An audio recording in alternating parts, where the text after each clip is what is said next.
What is going on? What is that? Where's that sound coming from? It's coming straight out of the sky.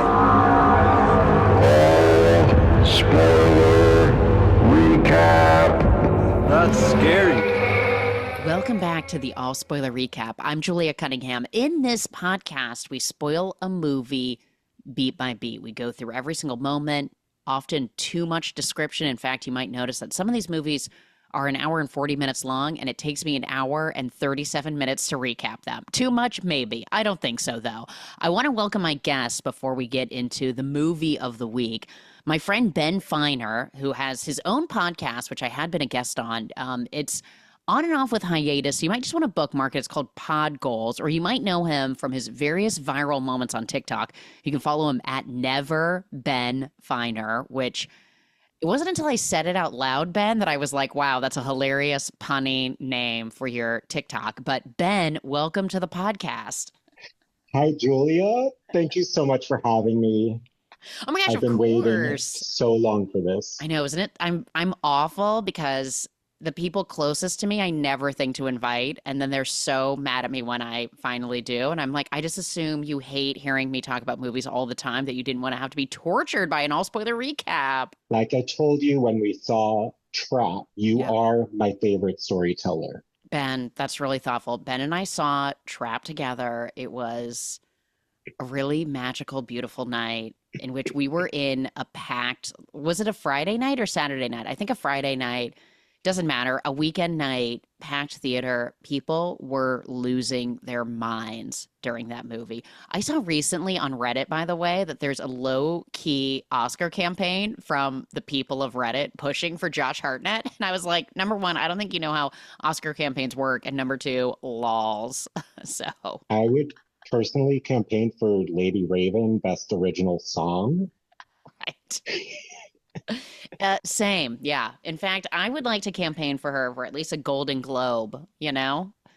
I think that's possible for Best Original Song. But anyways, guys, we are going to spoil a movie that I was just scrolling, and you know I live for a shark moment. I cannot look away from a shark movie. And I was scrolling through because there's like all these new shows that are popping off on Hulu. And in their top 10 or whatever, you know how every streamer now has like top 10, which I'm always like, I can't believe that everyone's watching all of your own properties, various streamers. I'm sure it's highly accurate, these top 10s. But anyways, beyond that, this British thriller and this photo of a giant shark crunching a woman's legs. And it's called Something in the Water. Are you familiar, Ben? Can't say that I am. Only shark movies I've heard of are Jaws, Sharknado, and The Meg. Right. Well, our main character, because guess what? This is a British thriller. To me, honestly, I'm going to tell you right now, not enough sharks for me. It's a very deceiving kind of cover of this giant shark eating a woman. Of course, there are women that are eaten by sharks, but I needed more. And the lead actress, whose name is Hiftu Kwasem, she goes by Meg in the movie, which I have to imagine is a beautiful send-up to the Meg. I mean, I can only assume. So I'm going to unfortunately use the character name because it's a bunch of really young British actresses that once I actually like kind of looked up their IMDb's because no name popped out at me. We're talking like just a handful of credits to their names, although no issues with anyone in the film. Everyone does a great job. There is one young woman named Lauren Lyle from, I guess, Outlander. I have to say, I'm not an Outlander head. I don't know and I'm not familiar. So I'm sure people are driving off the road right now because I don't know her as an Outlander person. But her name is Lizzie, and she will be referred to as Lizzie. There's also an actress named Eloise Shakespeare Hart. Like, what is that name? That's almost as bad as Lily Blossom Bloom. I like literally having Shakespeare as your last name is laws, and you're destined to become an actress in the movie Something in the Water. So let's go ahead and begin. We start right away with this beautiful skyline of London. And we're talking, I assume it's London because there's British accents all over it. I think we see the Thames. You know, we're talking about a body of water that I am just not familiar with. I don't know well enough of an overall aerial shot to know for sure, but that's what I believe.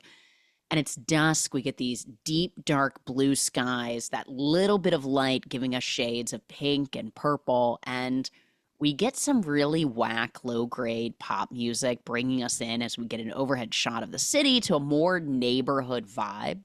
We see a subway train pass, and we get a little bit of laughter as we see two young women that are holding hands. Our star, Hiftu Kwasem, who plays Meg, and Natalie Mitson, who plays Kayla. They're holding hands. They're passing a street that's just full of graffiti.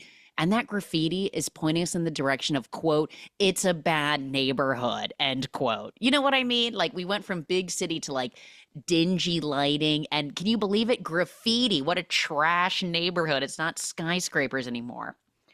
And I, of course, am like, where are the sharks? I don't know why we haven't already had a shark bite, but we're like 1 minute in. So they're walking, they're talking, and they're talking about how their close friend just got engaged. And one of the women says, you know, I think that our friend Lizzie was going to be mad because her fiance didn't propose on like the Eiffel Tower and do this big to do for their relationship. And she says, when I asked her, like, oh, were you disappointed? And she goes, oh my gosh, no, I would have hated that. That's so cliche. But they're both laughing, being like, oh my God, she would have loved it. And she's just playing it off because it's totally not the proposal she thought it was going to be. And as they're walking, they're still, it's like graffiti central. And they start walking through a well lit, but to me, red flag, going through a tunnel. It's nighttime. It's like a well lit for a movie, but graffiti filled tunnel just asking for trouble. And anyways, they're saying this woman, Lizzie, who apparently is some star of Outlander, allegedly, says that Lizzie stopped the fiance mid proposal so she could go and run and do her makeup and change out of her pajamas. And the other woman, like Kayla's like, oh my God, this poor guy. And she goes, nah, this is like, he knows what he's signing up for. He knows what he's getting with Lizzie. And so they're kind of laughing about it as they make their way through this terrifying tunnel. They go up a set of stairs in a situation where you have to go upstairs to cross over a main intersection, then go back downstairs, graffiti everywhere. Again, we get it. Something terrible is about to happen. So they're walking and they're like, can you believe that we're going to get to go to this destination wedding and it's going to be so beautiful? And can you believe that his parents are going to pay for it? And you're like, wow, they're paying for everyone to fly everyone out. And I believe it's Kayla who says, it must be nice being richer than God. I love a beautiful throwback to The Notebook, who constantly described Rachel McAdams as her family being richer than God. What a throwback, a beautiful moment in the film. Anyways, the women are going up this new set of stairs when they come up to a group of other women. There's seemingly 4 women that are giving a rough and tumble energy. You know, we're supposed to think like, oh, here's a girl gang that are making their way across the set of stairs. And they are disgusted, Ben, by this queer couple that is holding hands. So Kayla and Meg holding hands, walking this entire time. Nothing overtly sexual, just a couple who are holding hands. And Meg, who is Scottish, grew up in real life, this actress, Hiftu Kwasem, but her family is from Bangladesh. So a woman of color, and her girlfriend is like this blonde white girl from the UK. Her real name is Natalie Mitson. And they're holding hands, and this, you know, group of women, again, rough and tumble energy, make comments as they're walking away. And Meg lets go of Kayla's hand as they're kind of passing through this group of, I'll call them, quote, thugs, end quote, because that's what they're trying to be presented as. And she lets go of her hand and keeps walking. Kayla grabs her hand back and is like, no, we're holding hands. And as they pass this disgusting blonde woman in the group who has, you know, like a trainer jacket zipped all the way up, a really high ponytail, smacking gum, big hoop earrings, like right out of Central Casting of like thuggy girl who's going to beat her up.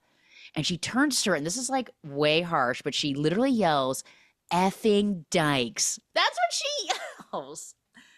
Towards this queer couple, Kayla turns around and throws her the double middle finger, gives her both the middle fingers, and is like, ugh, and turns. And Meg turns to Kayla and says, Why do you always have to do that? And kind of pulls her away. In that moment, this blonde thug out of Central Casting, zip up jacket, ponytail, everything, grabs Meg from the hair and throws her down the cement stairs. She goes tumbling down these stairs. And now, what was seemingly a small group of women are now a group of like at least 6.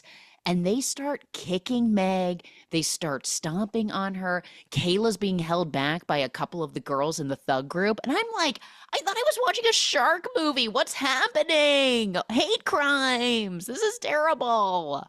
Yeah. Do they have Cockney accents?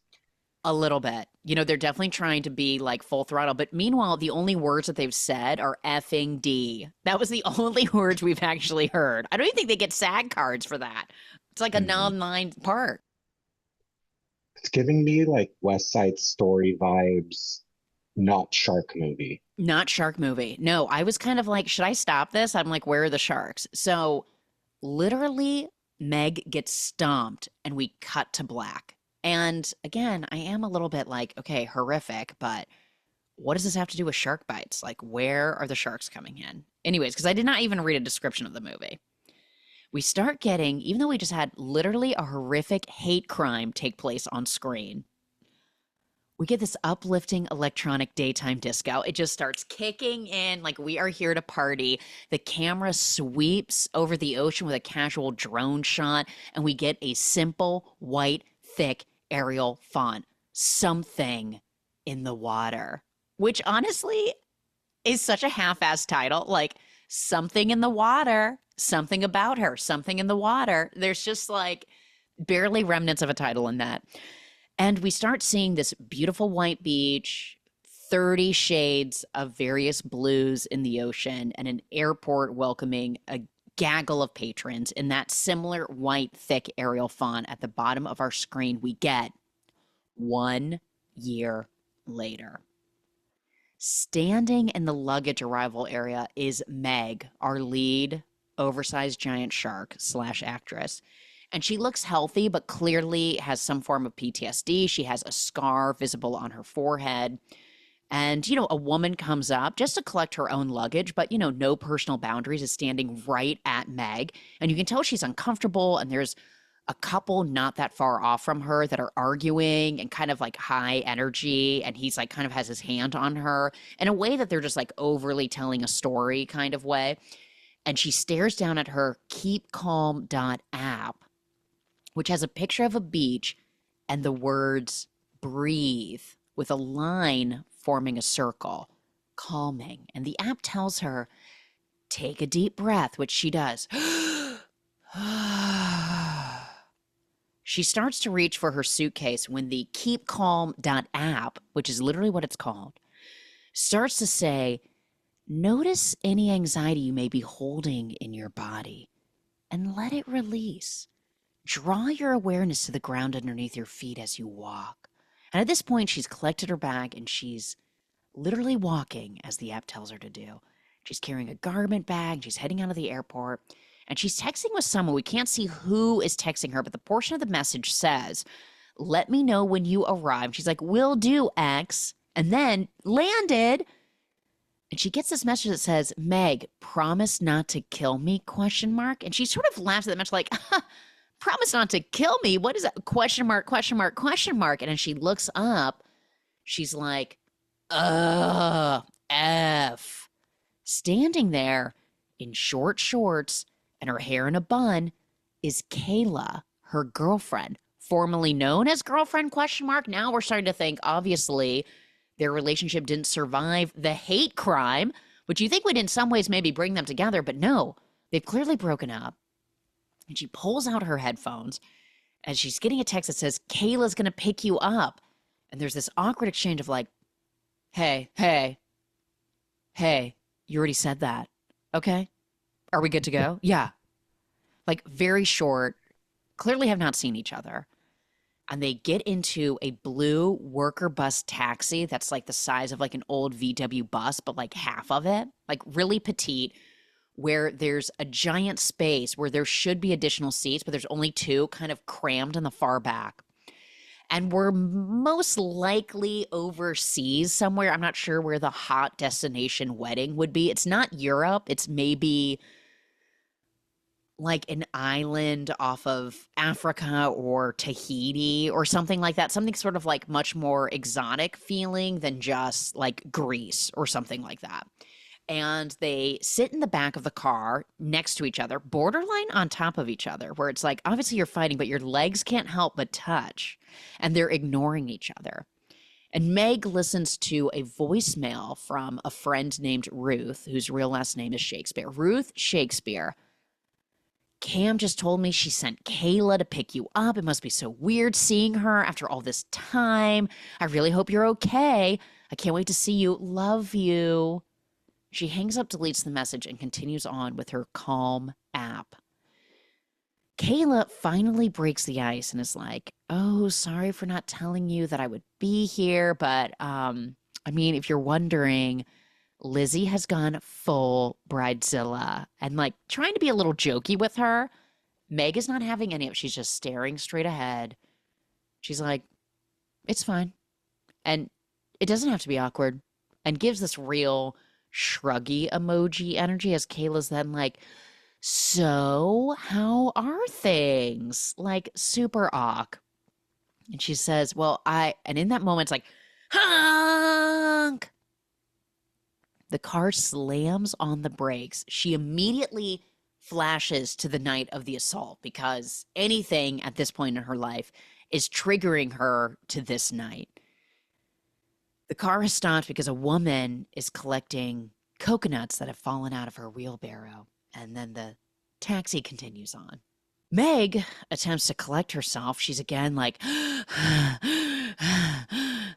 Kayla's like, it's okay. And then as they pass this woman putting all these giant coconuts in the wheelbarrow, she goes, just some big nuts. Just some big nuts, she says. Just some big nuts. And literally in that moment, Meg says, that's what she said. Wow. Come on. They've got jokes. Kayla smiles. They're having a moment. The breakthrough is a that's what she said joke. So they arrive at the resort and Meg and Kayla storm out of the taxi, stomp onto the gorgeous resort. Meanwhile, didn't give any eye direction or eye contact to the man grabbing her bags out of the car. He just is supposed to assume where they're supposed to go. Anyways, it's very airy, bright blue skies, lounging, like, floaters, giant pool, so many palm trees. At this point, no sharks. And the four of the women all come together. Kayla, Meg, the bride, which is named Lizzie from Outlander, their other friend Cam, who we later learn is the sister of the fiance, and they're waiting on their one friend Ruth, and they're like, Ruth Shakespeare, by the way.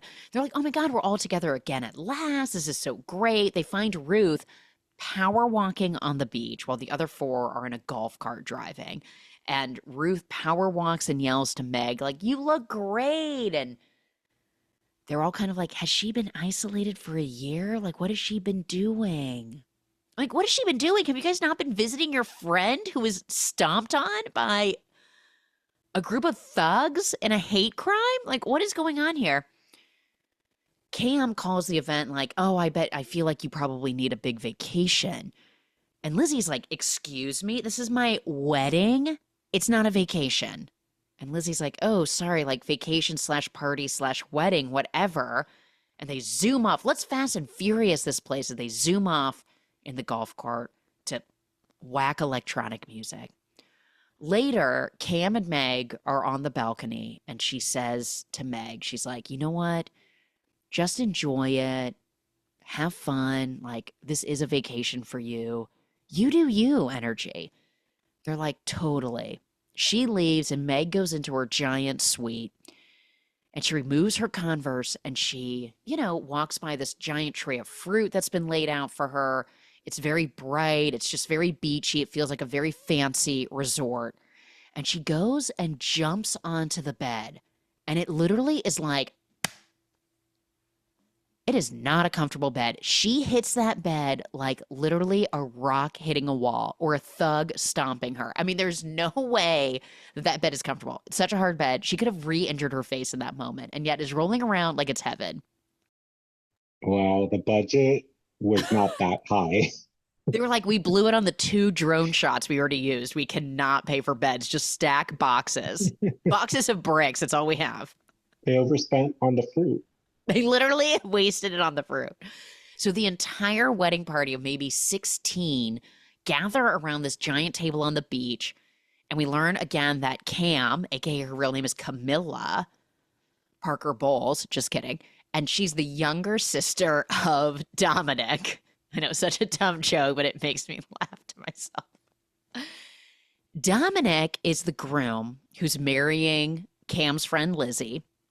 And he gives the speech praising Lizzie and that in 42 hours and 37 minutes, he's going to become her husband. And Lizzie, of Outlander fame, apparently, is, you can tell, annoying AF. That, like, everything is about her, like, cannot keep up with anything, is always, like, not at the brunt of the joke. That's not fair, but they're all kind of like eye roll because she's a lot. She's like the extra friend. But so is Cam, which is probably why they're friends. And it seems like the brother, the fiance, is sort of like a little bit more strong-willed and sort of like has it all together type vibe.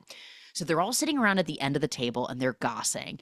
And they're like, it's so surprising that this wedding is so small because Cam's wedding is like super rich and you would think that they would have this big blowout affair, and like Lizzie is so like wants to be over the top, and so is Dominic, that it's like crazy that there's only like 16 of us, 4 of which are just their friend group. And they mention even like, oh, Lizzie's mom didn't even come. And, you know, oh, but like friends as family are more important. That's something that never resurfaces. I'm like, what's going on there? Why is your mom not at the wedding? Why are we not talking about that? But anyways, Suspicious. very suspicious. Sounds like maybe a shark ate that mom. Maybe the sharks invited them to the wedding. Maybe the shark is the mom, and that's the twist that we'll never see Whoa. coming. I love that. So now it's night, and of course they go raging at a local bar. All of the girls, Cam, Milla, Parker Bowles, Lizzie, the bride. They're British. It's probably who she's named after. Ruth Shakespeare. They're all up there. They're dancing. Then Kayla finally gets up and is dancing. And then Meg gets up and they're all dancing.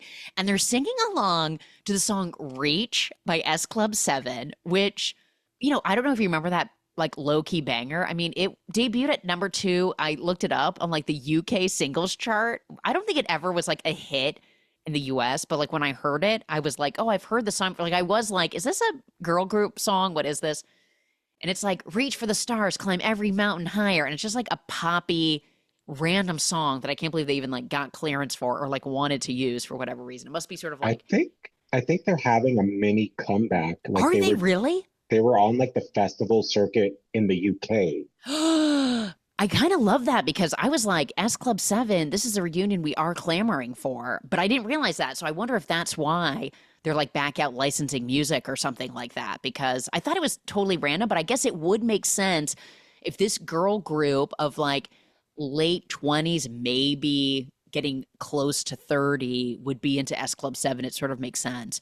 So the next day, Cam, Milla, Parker Bowles, jumps again like a thud onto that rock hard bed next to Meg and is like, oh my God, girl, we are kidnapping Lizzie from Outlander. It's our last day. It's just the 5 of us before she gets married. We're all going out. And she's like, ugh, eye roll, fine. So they walk down this dock past $1 million worth of boats. It's like $1 million boat, $1 million boat, $1 million boat. And they're like, oh my God, which boat? Cam, Illa, Parker Bowles, has rented like a $10 yellow boat that doesn't even have seats. Do you know what I mean? It literally looks like a banana. It's got one of those motors that you have to like pull, and it's like, "Rrrr." It has one cover that has like a single sheet over it. And it's the type that it doesn't even have seats. It just has like plastic built-in rows that are like part of the boat. You wouldn't even be able to move them. There's like 2 of those. So it looks a rink a dink. And Cam is even driving the boat. And I'm like, is that even allowed? Like, Obviously, probably not, because this is like where the shark is going to come in clearly. And so they have to pull the cord, like the net, by the way, when Sandra Bullock gets trapped on a boat out at sea. And Cam pulls out a bag and she goes, "No phone zone. Everyone put your bag in," which is so Blink Twice, screaming. If anyone says we're in a night where everyone has to hide their phone in this bag, it's like, no. We've now officially seen it in too many movies where only bad things happen. Don't do it. But they didn't have service on that island anyways. Totally. Remember when she got into that When she finally closet? got into the There were phones, no and also bars. there were no bars and no Wi-Fi, generators only, and like one phone was already like on dead battery. But you know what? I still need the comfort of knowing it's in my hand. You could throw it at someone like a weapon. And this similarly, like I don't even know why, but I would be like, well, I want to take at least one photo. Anyways, literally my nightmare. So the bride, Lizzie, is like, "Oh my God, I told Dom that I was doing a spa day, but I knew he would want to come if he knew that we were doing a spa day. So I told him I'm getting a colon cleanse." But because she's British and from Outlander, it was like, "Colon, I'm getting a colon cleanse." That's the way she said it. Anyways, the women then start making all these anal sex jokes, being like, "He's going to love that." Like, everyone calm down. When does a shark just jump up and eat everyone off of the boat? Anyways, Cam, Illa, Parker Bowles, I can't stop. They're like, "Slow down." She's like, "No," and like literally pulls it to full throttle, nearly blowing that engine right off the boat. They head to this weirdly remote little island, seemingly in the middle of nowhere, and enough that they maybe were on that rink-a-dink boat for not a crazy amount of time, but like maybe an hour. So like close but not close. And like that's a long time just be zipping along in a shank boat. So they're like, "How did you even find this?" And she's like, "Banged the assistant manager." And I'm like, aren't there maps? Like, I don't think you needed to bang him to get that ring-a-dink boat and get there. Anyways, Kayla jumps off the boat and it's maybe like just over the knee deep. And then Meg jumps over the boat and then they start backing away and they strand them on this little island to quote, "make them talk," end quote. I'd be like, "You guys are monsters." So the rest of them were like, "We're going to go look at this reef and we're going to go swim over here and snorkel. We'll come back and get you. Like, we'll come and get you in an hour." And they're like, "We don't have our phones. We're in the middle of nowhere. How are we going to find you?" And they're like, "We'll take that hour to reconnect. We'll be over here. Don't worry." Meanwhile, the camera goes underwater and we start hearing ba-boom, ba-boom, ba-boom, ba-boom, leading us to believe that a shark is nearby. Kayla and Meg are now pacing on the beach, so annoyed. Meg finally sits down, is like staring out into space, staring at the water, and Kayla's sort of splashing around until Meg is like, "You know what, just chill out, just come and sit down, like whatever, it's not a big deal." Kayla's like, "You know what, it's none of their business." She crosses her arms and Meg's like, "Well, let's just sit here and wait a little bit. And like, you know how Cam, Illa, Parker Bowles is, like, whatever, she'll never let it go. She's like a dog with a bone, so we just might as well get along." And Kayla goes, "A dog with a boner? Who wrote this script?" 5-year-olds. Mm-mm. Literally, probably a 5-year-old. So now you can sit if you want. Meg is like, "Come sit next to me." And Kayla sits, but she sits far away from Meg. She sits far enough away. It's like the length of a woman that could have committed a hate crime. That's the length of space between them. Meanwhile, the other women are laying out on towels on a different part of the beach.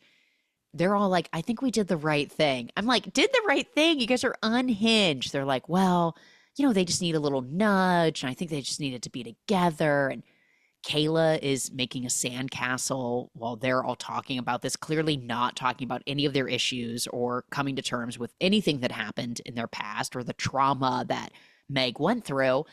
And Cam, Nilla, puts on a snorkel set and starts exploring a nearby reef. And again, like they parked the boat, it's floating in water, and it's probably like thigh deep or so. And she starts wading in and she starts like, you know, snorkeling around.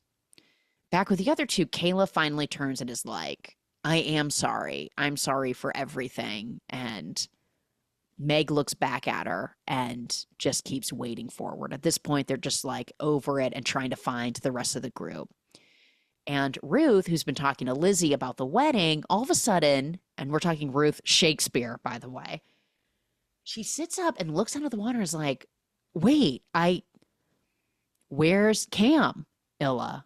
Where is she? Like, I can't see her. Where is she? And she sort of gets like nervous. Meanwhile, Cam is out there snorkeling, and we find this like little cove that she's kind of swimming by, and there's like loose snorkels and plastic down there. And she's shocked. This like giant manta ray swims by, and she finally pops up from the water. Now, she is in what feels like 30 feet deep of water. I mean, deep water. And yet she pops up and is like crotch deep water. How are you in that cove? And I understand there are things like the sea shelf, but they made it seem like she was in the Mariana Trench. Like, why was it so deep all of a sudden? And out of the water, Cam is like, I'm right here. And Ruth is like, oh my God, don't scare me. Don't scare me, Ruth Shakespeare. So they're playing Frisbee. They're talking about the trash and how there's no fish around, but how the reef is cool. But she was like, it was so weird. Like, there's just trash. Like, where is everybody? It's like, where is everybody? There's a shark nearby, obviously. And Ruth Shakespeare is like, ugh, climate change, which suck it, Twisters. If something in the water can bring up climate change, you should too. Anyways, Meg is still waiting in the water. They're looking for their group. And she says, you know, I don't even blame you anymore. We were just, I was unlucky. And Kayla's like, unlucky? You nearly died. You nearly died. So they're finally having a moment when we get this shot of something trailing over the reef. Ba-boom, ba-boom, ba-boom, ba-boom, ba-boom, ba-boom. We even get a shot, finally, of a shark fin slicing through the water right behind Meg and Kayla. But of course, they don't see it as they are swimming towards their friends. They ultimately change the subject, and Meg's like, so anyways, like, how are you? Kayla's like, I don't know, not much to tell. And I'm like, oh God. Anyways, back on the beach, they're playing Frisbee, they're hanging out, and Meg and Kayla walk up hand in hand because they realize if we don't just say we're fine, this is just going to be an awful weekend, so we should just fake it. They get up to Lizzie, and Lizzie's like, oh my God, I knew you guys just needed to talk it out. And they're like, talk it out? Like, we want to do a double wedding with you and Dom. Oh my goodness. Like, we are full throttle in love again. And she's like, oh, fun. She's like, yeah, we just figured like when you guys are done, we can just use the ordained minister or whatever and just like get married too. And she's like, and like not getting that it's a joke, clearly. Meanwhile, Ruth and Cam are like in the shallows of the water, throwing the Frisbee. Ruth is maybe crotch deep as they're throwing, you know, the Frisbee back and forth, and they're woohooing. And Ruth Shakespeare and Cam, Illa, Parker Bowles, a beautiful couple, just friends, are literally throwing the Frisbee back and forth. They stop and they start doing their choreography of S Club 7. They're doing their reach moment, climbing the mountain and moving their arms and stuff. When all of a sudden we hear like this thud, this like yank in the water, this type sound. And it's Ruth, who was just living her best S Club 7 life, to all of a sudden like, my leg was bit by a shark. And they're like, what? They're like, Ruth Shakespeare? She's like, I'm fine. They're like, what's going on? They're like, guys. And as she's standing there, clearly probably in shock, blood is, of course, filling the water. They go running out. They grab Ruth Shakespeare and they bring her onto the beach. And she has this like gaping hole in her calf that's like squirting out a bit of blood, like pew, pew, pew, pew, pew, like tiny little squirts of blood out of her calf. Like the shark got a really beautiful, like layered bite, like the alien with metal teeth that bleeds acid, like little tiny bites. They sit down. They lay out Ruth. They're holding her hand. Cam's like, I've got to concentrate. Her leg is like torn up. And the bride keeps being like, it was a shark. It was a shark. You brought us a shark infested waters on the day before my wedding. Lizzie, not about you right now, okay? Ruth is bleeding out. And based on the pew, pew, pew, like shootout of the blood, I'm like, that's got to be some artery down there. That is not a good little squirt of blood to be having. And Ruth Shakespeare is like zoning in and out and talking about her marathon training. She's like, but my marathon. And they're like, you're in shock. You shouldn't be talking about a marathon right now. You must be losing your mind. They run back to the boat to try and like get out of this area because they're realizing, oh my God, our friend's leg needs to be amputated most likely. We've got to get her out of here. They drag her. And of course, there's just this insane trail of blood, both on the beach, down the sand, and this giant cloud formation of blood in the water as if she was chopped in half. They lift her up into the boat. And of course, it's like dead weight of someone who's like literally just limp and is like a full grown woman. And they're trying to like lift her and like throw her. And they basically toss her, like get her up onto the edge of this rink-a-dink boat and just shove her over, which like break her back. Why don't you? That's like the least of their worries. They all climb to the boat and they're like, someone call for an ambulance to be waiting for us at the dock. And it's like, there's no service, as Ben said. You're in the middle of nowhere. What do you think? There's a cell phone tower on that island that you just went to? Absolutely not. They start the boat engine and they take off. And they're leaving behind so much blood, the blood of literally 10 grown men. Like not just like a leg bite, like her whole body. And they're going 1,000 miles per hour, full throttle. And Cam, who has been like, oh, my dad's going to have a field day with this, is all of a sudden realizing that they're driving so fast and they're getting close to the reef because she and Meg are helping. Like they tied a headscarf to her leg to stop the bleeding. They're like holding her hands and like Kayla's like holding her head still. They're trying to keep her awake. They've got her leg elevated while it's bleeding. Meanwhile, they're letting Lizzie, who's a narcissist dum-dum from Outlander, drive the boat. She doesn't know what she's doing. And instead of like looking and seeing that there's a reef, which Cam, Illa, Parker Bowles can see from like borderline eye vision of just like level with the boat, it's like, stop the boat. And she's like, what? And in that moment, she's ripped it into the fastest speed of this ring-a-dink boat.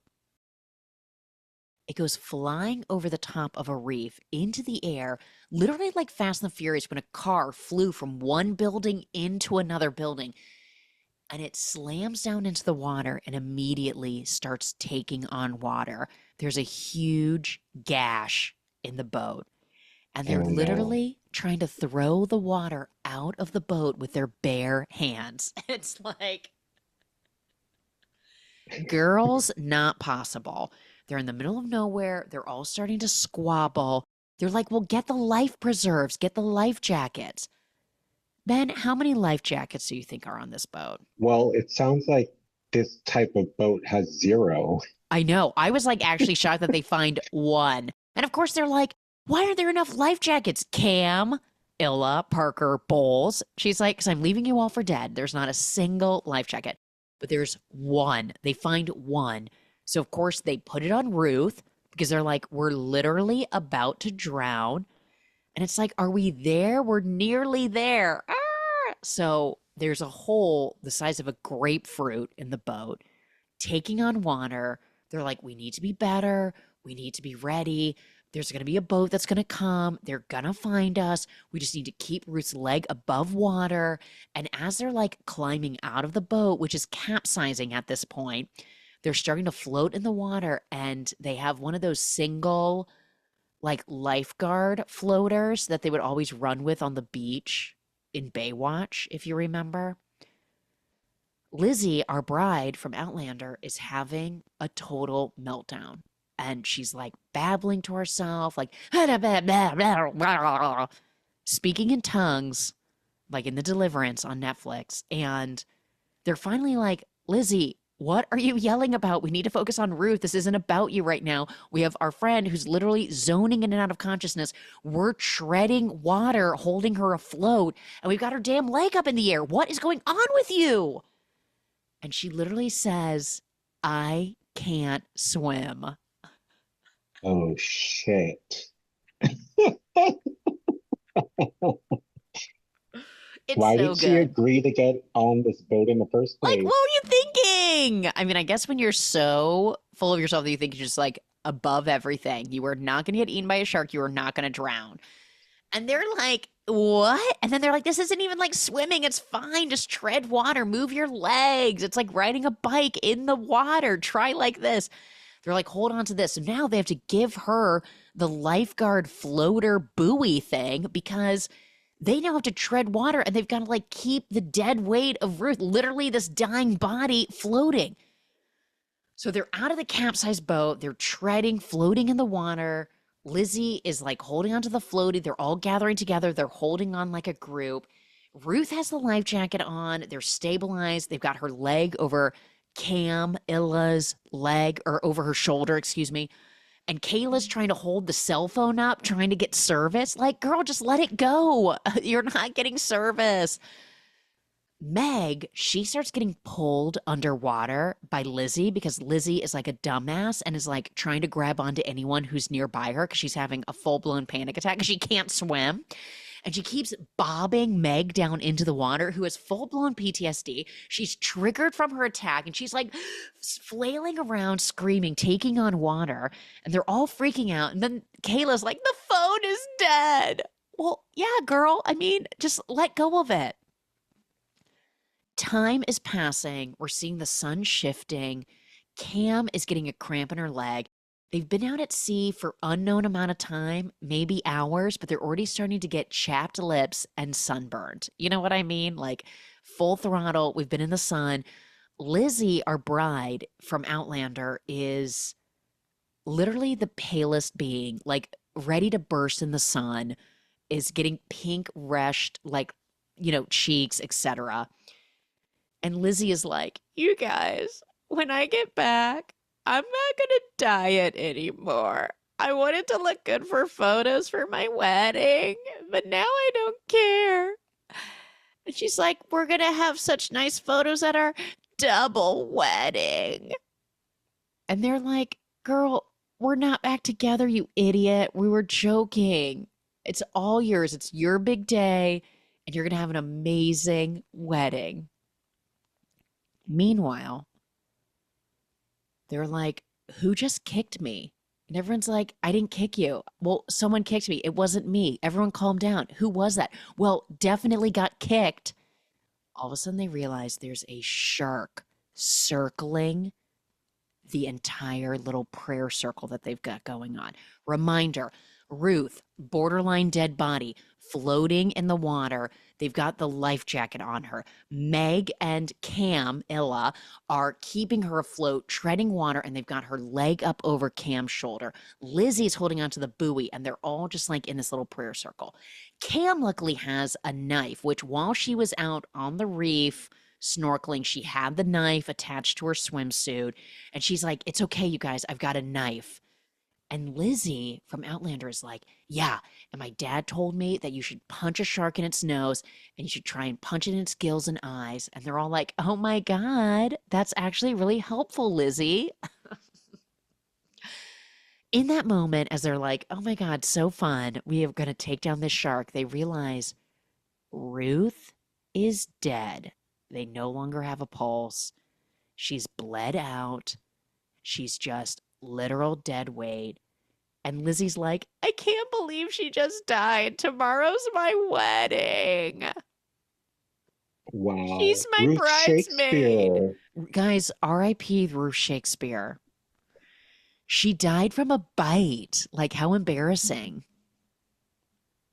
They should leave her in the water and then like speed off so the Exactly. shark So, stays. literally, they're like, "So we need to get away from this body because it's still like bleeding out, and they're gonna just like eat her." And Lizzie's like, no, no. And they're like, yeah. So they take off the life jacket to somber music, of course. Do, do, do, do, do, do. As they remove her life jacket, they hold Ruth. They say their goodbye. Ah, ooh, as the water starts to fill with blood. And they like kind of just like, pew, and like push her body. And it starts to float away. And we just see this like trail of blood as they're like swimming away from the dead body. Crunch. We get a drive-by crunch. A just shark like appears out of nowhere, goes zooming towards the body. Crunch. They hover around, still treading water, but now Lizzie, our bride from Outlander, still has the life jacket. She's got the life jacket on. They're all leaning on the buoy or whatever that thing is called. And they're like, how far away are we from land? Like, which way do we even go? Like, where are we? And I'm like, exactly. You got dropped off. You don't even know which direction you're facing. You can't see anything. But somehow they're like, that way is north. They're all like, that's got to be north. And I'm like, I'm assuming based on the sun, maybe. Like, I don't know. And they decide someone has to go and start swimming. Even though we're in shark-infested waters, it's like one of us has to go in sharks or swim and find help. And they're all like, I mean, I'll go. And it's like, Lizzie, you don't even know how to swim. And Meg is like, I'll do it. And they're like, no, you've been through too much. Remember your hate crime? We're not going to make you do that. So then Kayla's like, well, I mean, I guess I'm the strongest swimmer, so I'll go. And Cam was like too exhausted because she was holding up Ruth's dead body the entire time. And they're like, okay, Kayla's going to go. Meanwhile, Kayla, also similar to Lizzie from Outlander, is this beam of light white girl with blonde hair. I'm like, you look like a fish to a shark. You look like a shiny object that a shark is going to want to eat. But like, go ahead. Kayla turns to Meg and she says, look after these idiots. I'll be back. And Meg's like, no, wait. She's like, no. Tell me later. I will be back, okay? ... And I mean that literally. ... As in, I'll see you in a bed. Powerful. Powerful / quote, I'll be right back. I mean, you're just asking to be murdered by a shark. So anyways, then there were 3. So the time is like unknown time, like 4:47 or something. They think, like, say from like when they had dropped the phone or something like that.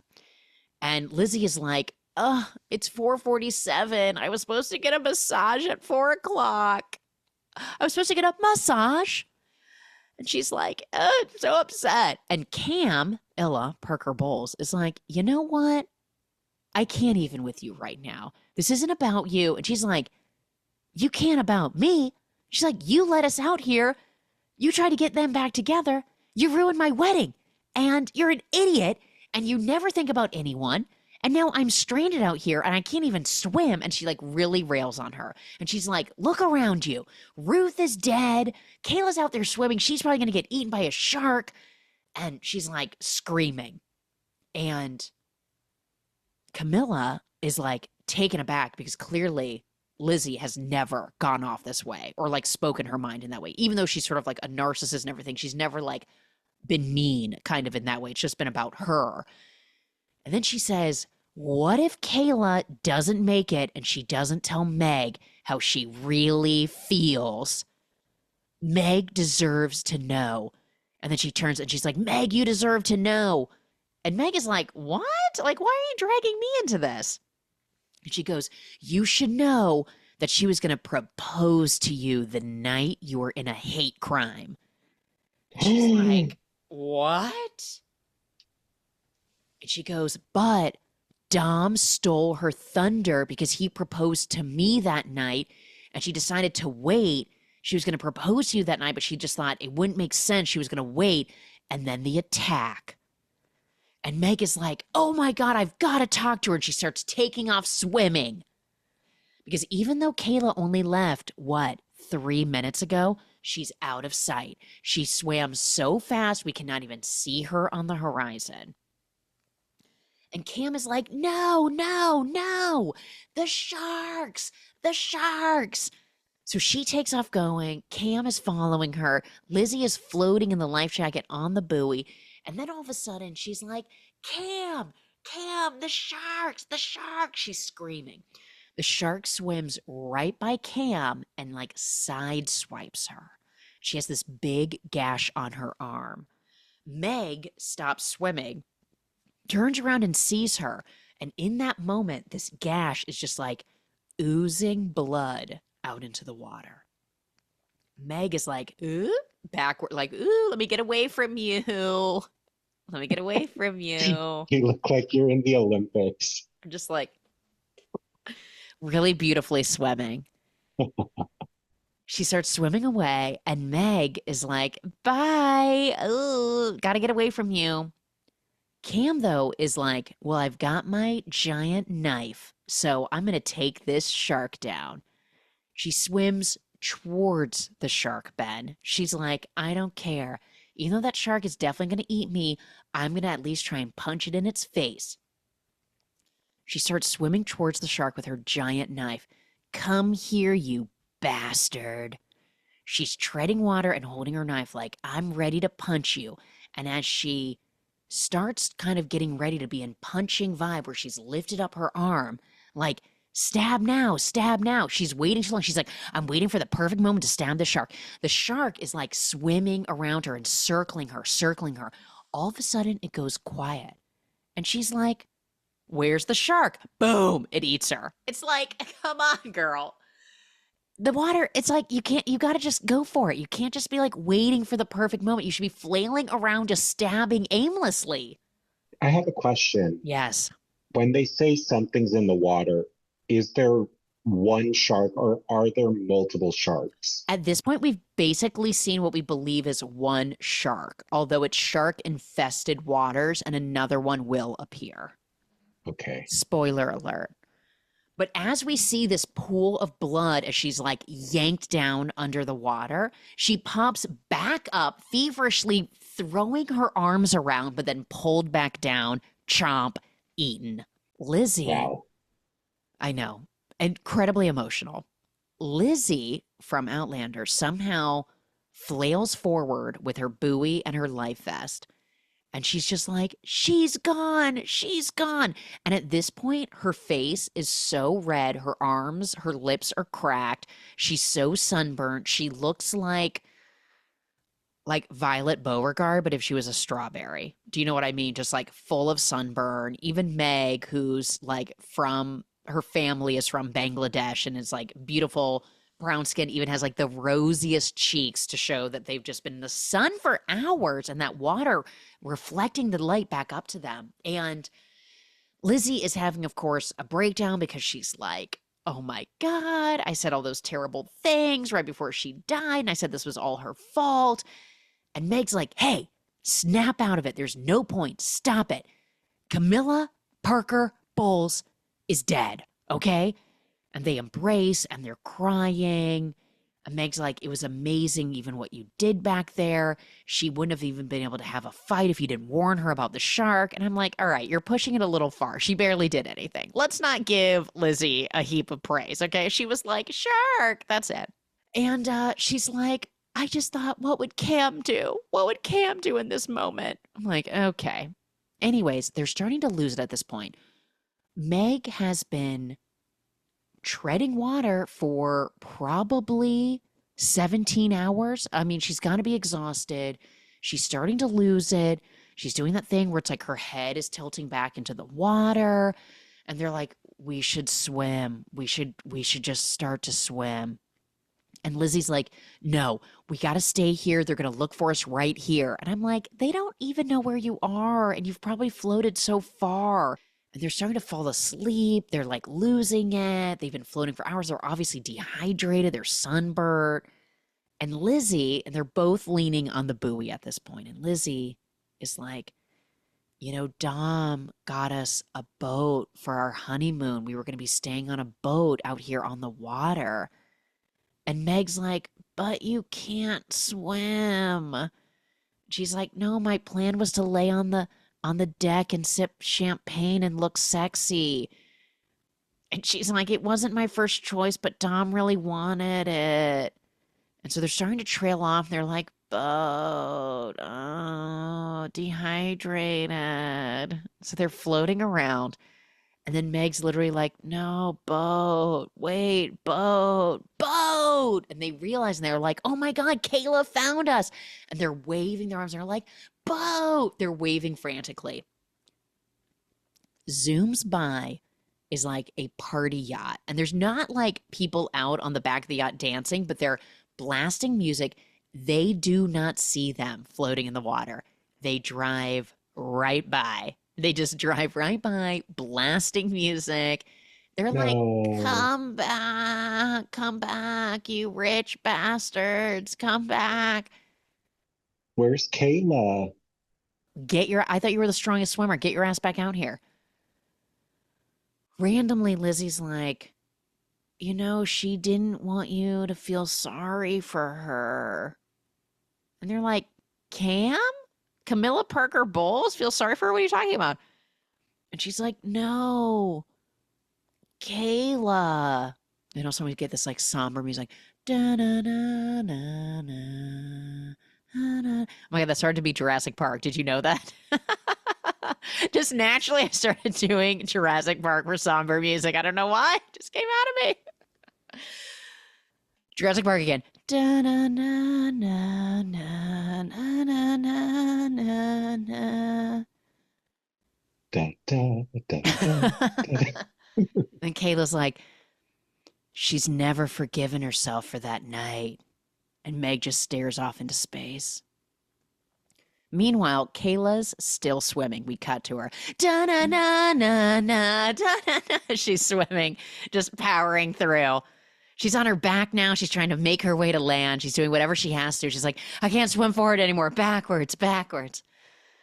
Back to the middle of the water. Lizzie, who's losing her mind, is like, sea bass. It was going to be the main course, sea bass. She starts going, she was like, it was going to be so good. I sampled the menu the other day and it was going to be so good. And Meg is like really borderline dead. She's like not even slipping in and out of consciousness. She's just like so zoned. She was just like, sea bass. What?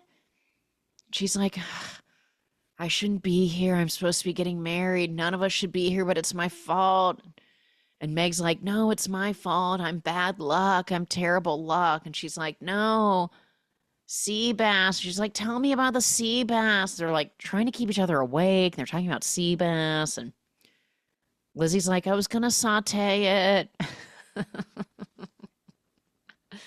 So we hear thunder in the distance and it starts pouring rain, like pouring rain. And the sun is going down. They're like dreaming. Meg is like slipping to this dream of Kayla, and there's shades of blue, and they're holding hands, and she sees her face, and she sees their hands together the night that they were walking, and she wakes up to this thunder. And Lizzie's like, thunder, did you hear that? And she's kind of coming to, and they're just sort of like, how could this get worse energy? And they start laughing, and then Lizzie's like, oh my God, if we get struck by lightning, I'm literally going to be furious. And they like start laughing and they're ha-ha-haing. And in that moment, because of their laughing and the rain, the buoy gets away from them. And Meg can't leave Lizzie to just float on her own because she can't swim. And Meg does not have enough strength to like fight these little waves that are coming from the storm to get the buoy. And the buoy just drifts away, and they're left holding each other. And Meg is floating, and Lizzie is floating in the jacket, and they're trying to stay awake. And Meg is sort of flailing, and she's like, I'm okay. No, I'm okay. She's like, her head is bobbing. And Lizzie's like, no, take the jacket. I can hold on to you. Take the jacket. I'm feeling stronger. You've been treading water all day. She's like, you can't swim. You can't swim. She's like, I can't believe this is happening after everything we've been through. And she's like, Meg, I've got you. And she grabs onto Meg and she's holding her against the life jacket. And she pulls her arms kind of into it. So it's almost like it's helping hold her up. And Meg is really slipping in and out of consciousness at the point, just like, And she keeps saying, Meg, I've got you, Meg, I've got you. And she's holding her up. And they hold each other overnight. And they're face to face in this deep embrace. Almost butterfly kissing. They're so close. Kiss. Kiss. Kiss.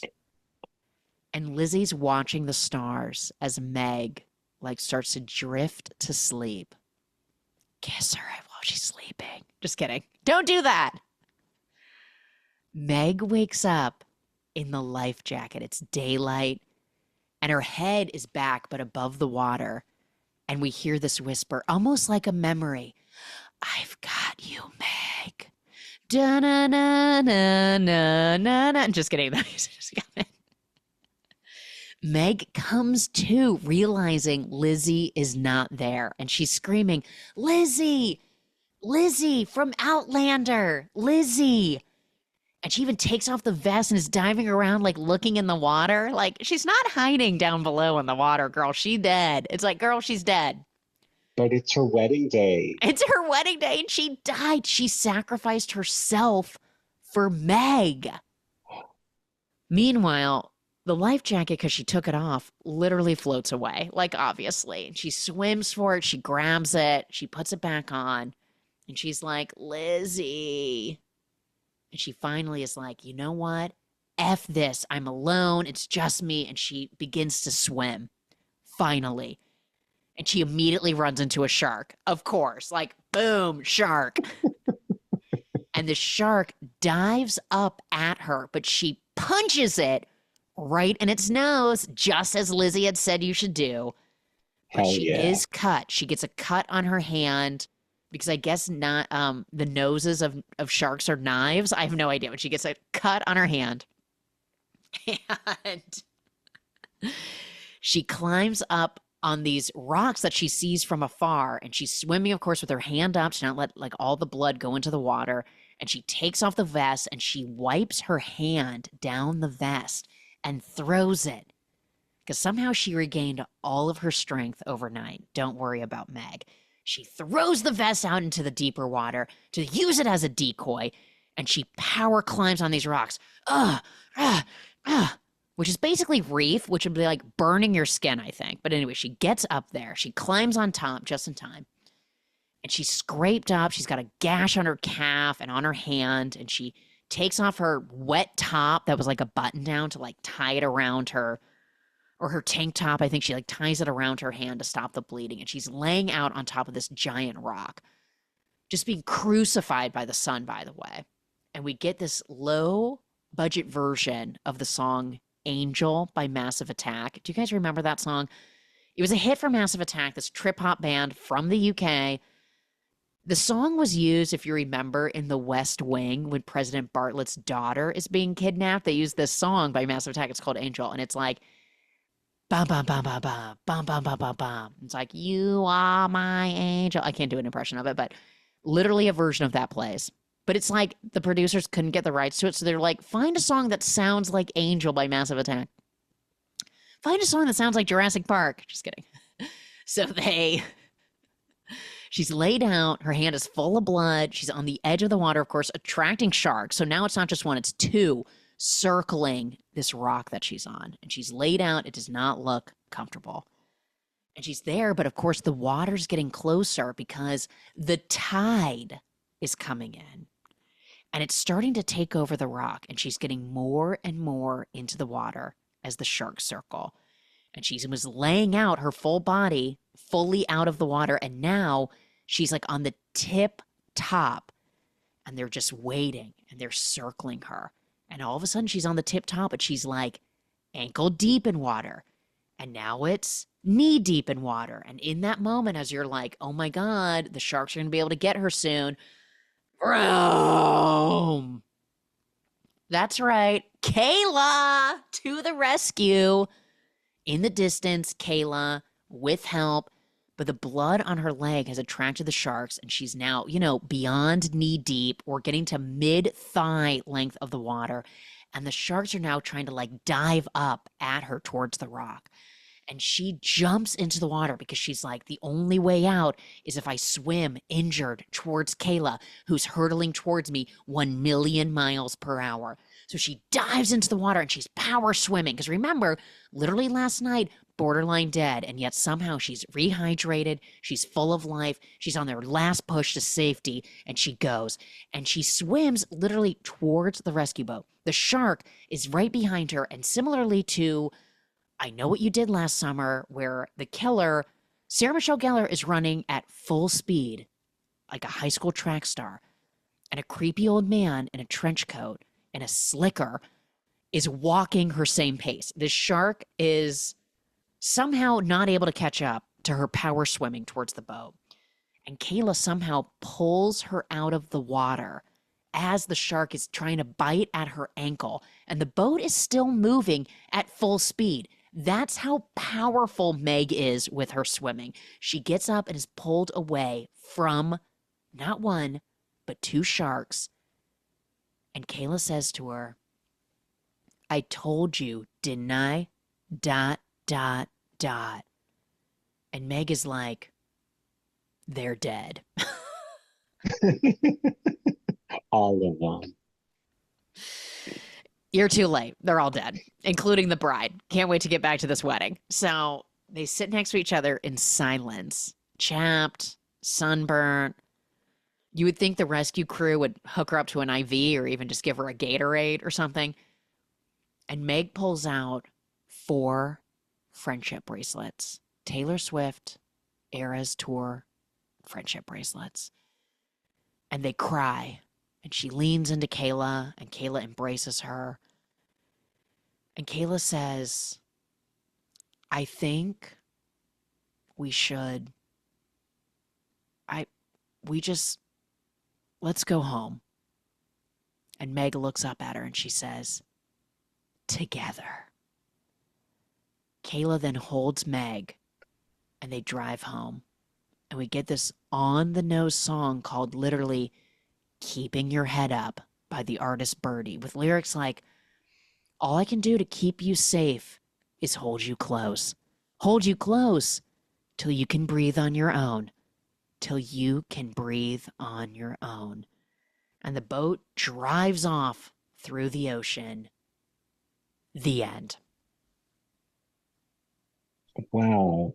They didn't avenge Lizzie's death by getting married on the island. Which, wouldn't that have been incredible if that was like the post sequence where they get up to Dom and they're like, hey, since your fiance's dead and everything's paid for and your sister's dead also, your bridesmaids are dead too, we will step in. Yeah. And there's barely any guests here, so it doesn't really matter. Exactly. Out of the 16, 4 are dead. Or 3 are dead. So it's fine. Key members are dead, but it's okay. Don't worry about it. I wish there would have been a moment where like they're all standing on the beach being like, what happened? And like, do you call Lizzie's mom to be like, hey, remember when you didn't come to your daughter's wedding? Well, guess what? She also got eaten by a shark. She's dead. That's insane. Anyways, beautiful film, Something in the Water. It's currently available streaming on Hulu. Little British thriller. Ben Finer has been my guest. Go check out the podcast, Pod Goals. Also, Never Ben Finer on TikTok specifically. Ben, thank you as always. I appreciate you taking the time. Thank you so much for having me, Julia. This was so fun. It was great. This was a fun one. And guys, we are available anywhere you can find podcasts. Obviously, you're listening to it right now, but check us out on YouTube as well. And you can always email me, allspoilerrecap@gmail.com. Any suggestions of movies or if you want to be a guest, let me know. And of course, we'll see you next Monday.